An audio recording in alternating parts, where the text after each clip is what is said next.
Welcome to 4-Quarter Lives. I'm Avivah Wittenberg-Cox, and I'm exploring how longer lives impact everything, from careers and relationships to the very shape of our lives.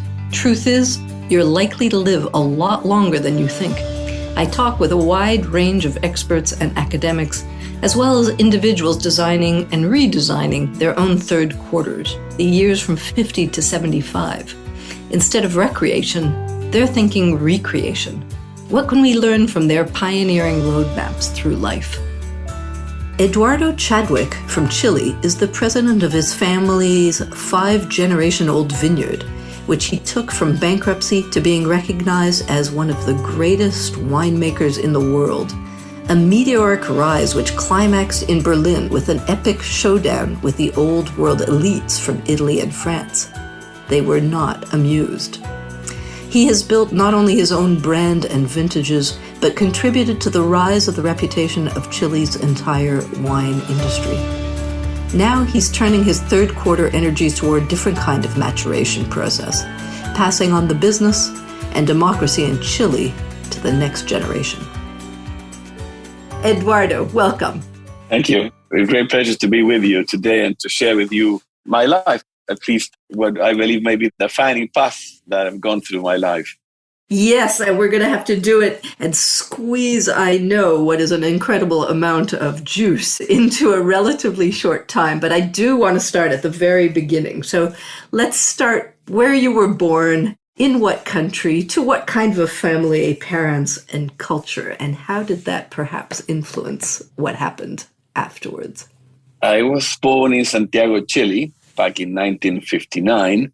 We were 4, so I had 3 brothers and sisters, 1 brother, 2 sisters. And my home, I would like to say, was perhaps following the British tradition. My parents were a bit distant and we were sent to, they were very warm and very friendly, but somehow they were also very demanding. And we were expected to sort of bring up ourselves in the world. And also perhaps the school that most defined me was the Grange School. It's a school where you played rugby, where you had to stand alone and make it happen. So you had to, at the end of the year, you had to raise the steeplechase, which was several hurdles you had to run through. And at the end, you would sort of jump into a mud pod place, and then you had to scramble out of it. And I think that kind of defines the spirit of going through life and trying to go through hurdles in the best way you can, and finally ending, reaching the final place, the final line. So you learned how to scrum, fight, and jump over hoops. Is that what you're saying from the very earliest age? I think that defines a bit what I see as I was brought up and somehow something I enjoyed. Of course, it has some costs. I think I was rather shy when I was a small boy. And perhaps this required my father, I remember, took me boxing lessons so I could fight and defend by myself. You became a man. He wanted to make a man of you. Yeah, but in the old English style. Not much, cuddling. You go out there. Yep, tough stuff. You were toughened up. So who were you by the end of your first quarter? Who had you become by 25? Well, I think by 25, you define your key traits as a young sort of adolescent. And I had all these elements that had my personality. I guess I had some determination and I had some belief in what I could do. And I wanted to form a family. That was my big priority in my life. And then I had just started to work in a project of a winery. Like a startup, because Chile at the time in the wine business was just beginning to open to the rest of the world. So I was made responsible for running a family winery, which was really taking it from a very small local base to the international market. So I started traveling around the world, opening my eyes to how the best chateaus of the world, like Lafite, Margaux, Latour, or other regions would do. So it was like seeing these great companies of the world and coming back to Chile, realizing that it was a long, long way to go for it. Your family was in wine for generations, right? Even though it stayed relatively small, or no?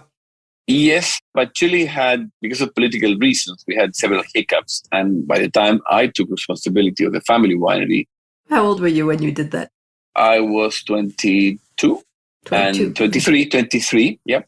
And the family house had been closed, so I had to reopen it. It had gone bankrupt. So it was literally starting anew.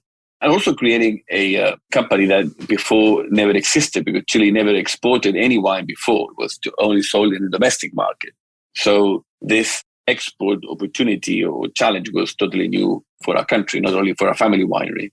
So I could just see you at the conclusion of this first quarter with this huge steeplechase in front of you, having just toured the world, realize just how high the global standards are, and then going home and looking at your own little organization that had never gone abroad and wondering, how do I get from here to there? Absolutely. That was a challenge. And so it sounds like that was your Q2 challenge. But tell me about Q2. What did you do? What did you accomplish in the next 25 years up to 50? Yeah. Well, I got married at age 28 and then formed a family of 4 daughters and 2 boys, with also several challenges on the personal side that I had to overcome and resist. It was more difficult for my wife because we, as you know, we had the death of 2 children. So we had to go along with it. Yes, you lost both your sons very, very sadly. Yeah. So it was a big destiny hurdle but I have 4 marvelous daughters that I really thank every day for them because they're really my stars. And then on the wines, we had to really do everything from scratch. And we had in between earthquakes, fires, droughts. I mean, agriculture businesses always have many challenges. My father died when I was age 32. So it was a big thing on my shoulders. And I think it was the time to demonstrate resilience, to demonstrate strength of character, to stay ahead, and also to face many failures. Building a brand or a country brand internationally is not an easy task. You have to confront many, many gatekeepers that don't believe in you or don't have any interest in you succeeding or creating a new brand. Were the biggest challenges at home in Chile or abroad internationally? I would say both. On one side, you have to do a product or plant the right vineyards, have the right team. At the time, in the early days, Chilean winemakers had very little knowledge. So it's sending people to train, to study abroad, and then to come back. So forming an international team first. And then you never know with agriculture. Although you may have all the expected right decisions, the final product will come quite a few years later. And then you had to convince the audience and convince the critics. And that has been, I would say, even a more difficult challenge than creating a product of quality. Sort of convincing the audience, changing perceptions. I think I have devoted more time to that purpose. So give us an idea. How long did it take to get the product and the wine to the level that you wanted? And then how long did it take you to fix and adjust the perception of Chilean wine generally and your own product more specifically on the international market? I would say the first 20 years were devoted more to the product, to really making things happen, expanding our vineyards, planting the different terroirs from 1985 through 2000. So 15 years of really working, establishing our vineyard base, our winery, stooling up, having the right team, getting everything prepared, doing the joint venture with Robert Mondavi to create Senya. It was perhaps 15 years of working inside. And then from 2000 onwards, up until today, it's been more the challenge to convince the audience, to communicate the quality we have, to creating events that would convince the audience, like the Judgment of Berlin. Tell us more about the Judgment of Berlin. Do you see that as the climax of your story? I think it was the point of inflection where there was no return, because you created a joint venture with the most famous winemaker of the world, Bob Mondavi, and we had a beautiful product. And then we realized that was not enough to convince the audience. We had to create an event that by destiny... So when did you do the joint venture with Robert Mondavi? And then when did you organize the event in Berlin? We created the joint venture back in 1995. And 9 years later, in January of 2004, we created the Judgment of Berlin, the Berlin tasting, in which we presented the best wines of Bordeaux, Lafite Margaux Tour, the best wines of Italy, that's the Kaiserite, the classics, and our wines, Eduardo Chadwick, Senya, and Don Maximiano, in a blind tasting in which we invited the top wine writers of the world to judge without label, what we call a blind tasting. And I wanted to prove that our wines should be considered in the company of these great wines of the world. And to everyone's surprise, and to my big surprise, I was the most surprised perhaps of all, our wines came in first and second place. And in third came Lafite, 2000, which had been rated 100 points by this renowned Parker critic. So that opened the eyes to the world critics, and then perhaps to really cement a solid base. What was the reaction? Again, I'm just curious. I mean, a monumental about face, a surprise. What was the reaction in Chile and internationally to that famous Big silence. Big silence. First, astonishment. And then, of course, we had many top sort of first page articles. All the people that attended did good articles. But the reality is that your news is like fireworks in the moment. But then a month later, there's other news happening around the world. So I realized that to make it something that would really help cement the knowledge and understanding for Chilean wines, I had to keep on doing it in the key capitals of the world with the local people. So that's how I did it for 22 different times over the next 10 years, from 2004 through 2013, reaching out to more than 2,000 key industry leaders, and therefore cementing the understanding and the knowledge. And when I repeated these tastings, in more than 90% of the times, we had one or two of our wines in the top three. So the result was very consistent. And always having Steven Spurrier as the host gave this event tremendous credibility. So we always had the best people, the best wine writers, wine critics, masters of wine, and best wines of it. So it was an event that was impeccable from a quality standpoint. And it was really very humble at the same time, asking the opinion from the floor. So I think that helped, and that finally was recognized. Critics started coming to Chile, and James Suckling and other people started giving 100 points to our wines, which was totally, it never happened before in the history. So we had vintage 2014 for Eduardo Chadwick was the first 100 pointer for Chile. It was also declared the legend by Decanter. And then Seña also got 100 points the year after, 2015. And I would say that the climax of my career, I was very humbled, very, very honored to be named Decanter Man of the Year in 2018. And that's really, if you look back, the other people that have been named is the people that have helped their industries to really gain recognition, such as Baron Philippe de Rothschild, such as Bob Mondavi, such as Aubert de Vilaine from DRC in Burgundy, Tinori from Italy. This is an award that has been given to people in recognition for what they have done to raise the relevance or the awareness of the regions of origin. So I think this is an award that I humbly received in honor for Chile. There's nothing higher than I can achieve in a wine industry. So I was really very happy, very humbled. And it's something that also recognizes that Chile, as a country, as an appellation, it enters into this Hall of Fame. Absolutely. And it must have lifted an awful lot of boats along with yours. And since then, our wines are sold in La Place de Bordeaux. They are reaching the most prestigious places, the top restaurants. It's still, as you would imagine, this is a long race, and I hope my daughters will continue the race. It takes time. Napa has been built over the past 50 years. The regions of the world need to have more, but I'm very happy, I think we have opened the window, we have opened the door, and now we need to be consistent to continue. But I think the big barriers have been lifted.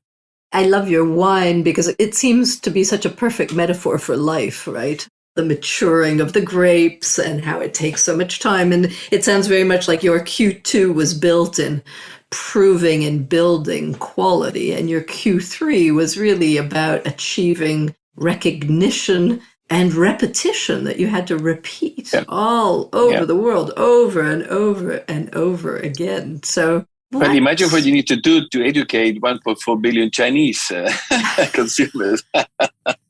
Well, you have to use social media, WeChat, and many other things to really help yourself. Yeah. So, what brought you to ALI? After all of these extraordinary stories, ups and downs, and then climaxes of the ultimate recognition in your sector, in your area, for your country. Why school? Why Harvard? Well, I think one of the problems or the reality is that when you are working and you are in charge, you are in a treadmill. It's like running and running on the daily basis. And I felt that I needed more strategic time for myself and to also prepare the succession at the winery and prepare a team. So it's stepping out of the treadmill and to really plan and have a more strategic use of my time. That was part of it. And secondly, and most importantly, part of the strategic planning is to give back. The time to give back, not only in planning succession and the team, but also in other areas of life. So I think I have been very privileged. And there are many bigger problems that my country faces and the world faces. And I think ALI gives a wonderful opportunity to focus, to concentrate, and to work on a social project that is, in my case, I want to work on the mind, seeing how I can try to improve the life of the most underprivileged minors in Chile. The children in Chile. Okay, because there are also minors as a sector. Yeah, okay. I'm just checking. Oh, sorry. Yeah, the children. Yeah. Okay. So tell me a little bit, we're halfway through this Harvard ALI adventure. What's been the impact? And do you want to share a little bit of where you are on this transition that you've come for, handing on and giving back? Well, at the beginning, the driving here in the middle of winter time with a meter of snow alone was tough. And also without knowing the group. And it was also immersing back into studying, into different canvas and different courses. The style of, as an engineer, you do the opposite of what you're taught here. You solve problems which are useless. Here, this case study work way of doing it is something that I have enjoyed tremendously, but it has also taken me out of my comfort zone. So I've been learning and understanding. I'm preparing the class. At the beginning, I felt I had difficulty in catching up, in being in really being able to enjoy. And I think that came around February. And then also getting to know most of our ALI group. At the beginning, I was perhaps a little bit passive, or I was just not proactive enough. And then over the past April, I would say, I really started to proactively engage. And that has been a big difference because I came to really know most of our cohort team. And it's an amazing group of people. I have learned tremendously. And there's so many understanding the life of all of our group. It's a really wonderful life model example. So it's inspirational. And I have inspired myself tremendously while I've been thinking about my own project. And the more, when people ask you, what are you doing? And the more you repeat it, the more it becomes your project. Because at the beginning, it's kind of what shall I do? And now I have a very clear, at least willingness to embark on a project that seems to me very much ALI project, because it's a big project.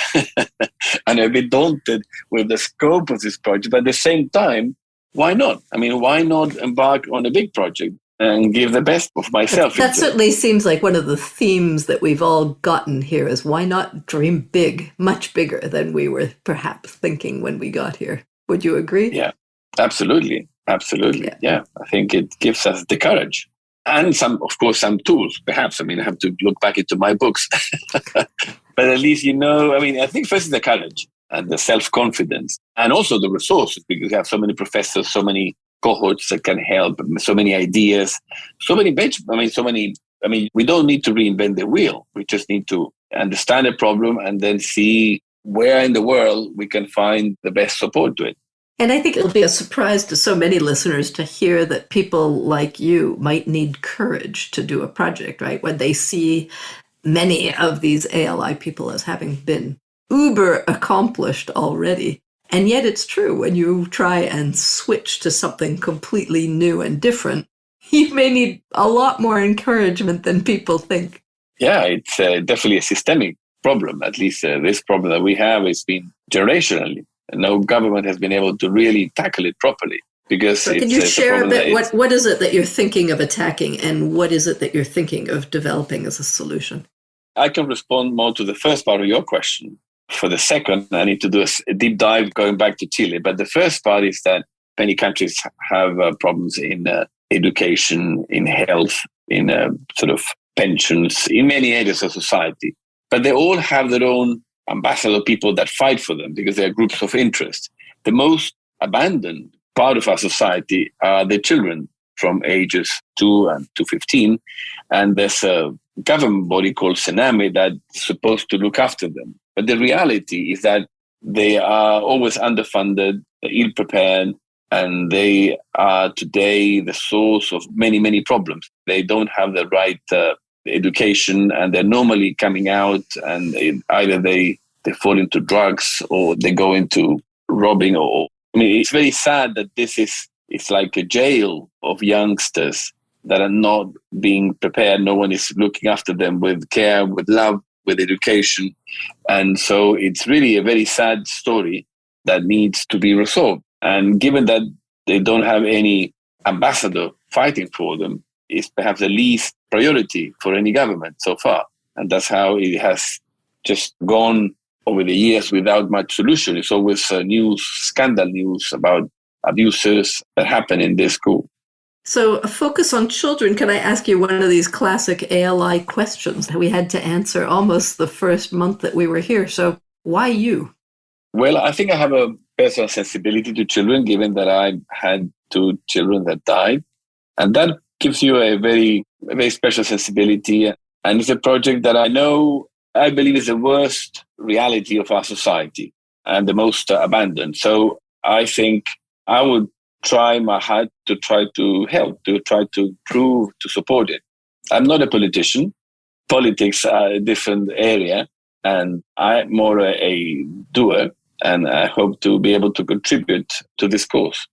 So can I ask you how old you are, Eduardo, and what might be your dream for the rest of your third quarter on this project or any other project? Where do you want to get to by the end of Q3? I'm 63, and I would love to to be able to solidify this project for the most underserved children of Chile. I would like to also see that my family and my team will consolidate the companies or the industries where we work, in the wine industry. I have 2 daughters working with me. I would love to consolidate a happy family, or a family that keeps together with sort of love and care. And also, I would love to work on a political side more into trying to see that democracy and liberty is a value that is profound in Chile. So I'm also part of a thing that is going to be defending the values of democracy and political freedom in Chile. Today, there's a debate between left-wing or right-wing, and I think the country needs to define a model of society that can bring stability, wealth, and growth to our country. Chile has been an example of development and perhaps a neoliberal system, and perhaps it's time to change the system and to become more social-driven. But the many challenges and many discussions that are happening nowadays, and we want to see that pathway goes in the right direction. So that's also my second ALI project that I would like to see how I can participate in giving a light or a perspective on how the country, or what are the values that we should all pursue and defend in terms of how our society is organized. So democracy, winery, family, and children. Those are big pillars for your third quarter. Congratulations. Yep. That sounds like quite a project. Now, I can't resist, just because there is a fourth quarter to our 100-year life. When you've done all of these things and you have built the family, stabilized the democracy, handed on the business, what do you dream of for your Q4? Do you think about Q4 at all? Do you plan that phase of life as well? Frankly speaking, I haven't. The first time that you're posing this question is the first time I think about it. Perhaps, we need to know whether we will reach this stage in good health, with the body in good condition, and with the mind in good shape. And if that is the case, which, of course, will be a privilege, I would like to perhaps be wiser and to have more and more time to enjoy family and a peaceful country. Absolutely. So if I ask you to just look back and give me eventually a metaphor of each of these quarters, can you imagine how you, from where you are sitting today, how do you look backwards on these big phases of your life? Well, perhaps the first 25 years is the steeplechase, learning and trying to get. The second, I would say, would be Chariots of Fire. I love the music. I love the movie. How do you train and resilience, and you have to go for it. And the third, good question. I think it's something more in balance, something more in strategic. Star Trek, perhaps. Why Star Trek? I mean, how do you scale it? How do you scale How do you scale it? Absolutely. Yep. Strategically. Uh-huh. Fantastic. I love it. On a strategic standpoint. Yeah. Mm-hmm. Wonderful. I think those are fantastic metaphors.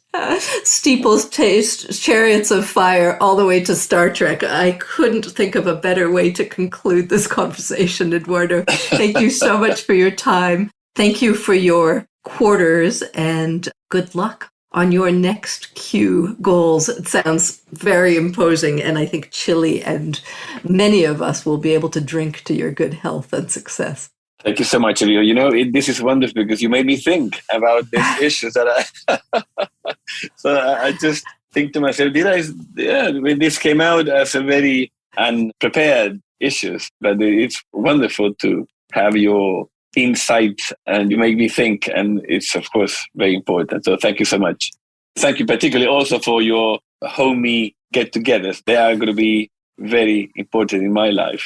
I'm delighted to hear it. And I think the exchanges during the program, but I also think that very few of us have asked these questions. And that's a little bit what this podcast is for, is what if you did step back and think of the big quarters and what we were thinking and accomplishing and experiencing in each of them? Would that help us prepare them better? So thank you for your time and input. You're an inspiration, and I'm sure our listeners will love it. Not only that, but they may also want to drink your wines. Will you just share a website or a place where they can find your extraordinary 100-point Sena wine if they'd like to have a tasteful accompaniment to this podcast? Of course, it's www.sena.cl or sena.com. So then you will have all the information. Fantastic. Thank you. And that's spelt for my Anglophone listeners, S-E-N-A, Sena. Correct. Without the Chilean accent. Eduardo, to your good health. Thank you so much for joining me. Thank you so much. Bye-bye. Bye-bye. Thanks for joining this conversation about four-quarter lives, where we're designing lives that don't just get longer, but better. For more, you can follow my columns at Forbes or read my own account of a year back at school at Harvard in my newsletter on Substack called Elderberries.